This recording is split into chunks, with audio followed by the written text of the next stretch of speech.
अशास्त्रीय पद्धतीने अहवाल तयार करून सरकारी शाळांची जाणीवपूर्वक बदनामी करणाऱ्या असर या अहवालाचं जमिनीवरचं वास्तव काय आहे याचा आपण जाणून घेऊयात। मी आता जिल्हा परिषद प्राथमिक शाळा खोमनाळच्या एका शिक्षकासोबत आहे की या शाळेतल्या मुलांची तपासणी करण्यासाठी असरने नेमलेले स्वयंसेवक आले होते।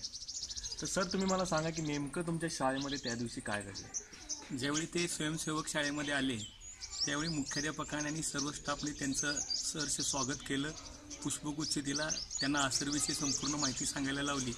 आणि ज्यावेळी खरोखरच मूल्यांकन सुरू झालं त्यावेळी 1 ते 4च्या वर्गाचं मूल्यांकन झाल्यानंतर इयत्ता 5वीच्या वर्गामध्ये ज्यावेळी ते स्वयंसेवक माझ्या वर्गामध्ये आले त्यावेळी त्या स्वयंसेवकाला मी सहज प्रश्न केला की सर, तुमचं क्वालिफिकेशन काय आहे?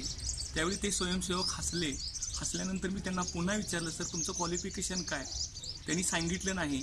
थोड्या वेळाने मी त्यांना गाव विचारलं तर त्यांनी मला गाव सिद्धेवाडी, तालुका पंढरपूर, जिल्हा सोलापूर हे सांगितलं। आणि शेवटी ते सर मला म्हणाले की मी पोटासाठी नोकरी करतोय सर, मला समजून घ्या।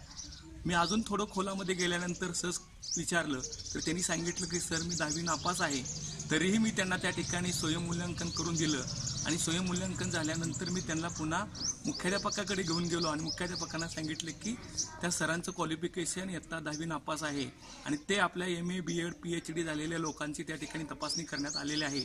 हा असरचा अहवाल महाराष्ट्र शासनास बरोबर जाईल का याच्याविषयी मलाही त्या ठिकाणी चिंता वाटली आणि खरोखरच वेगवेगळ्या प्रकारच्या मीडियाने ते चॅनलचा अहवाल घेऊन असरचा त्या ठिकाणी तो दाखवला, तोही पूर्णपणे मला त्या ठिकाणी चुकीचा वाटतो। तर प्रेक्षक, आपण बघितलं की जमिनीवरचं वास्तव हे खूप वेगळं आहे।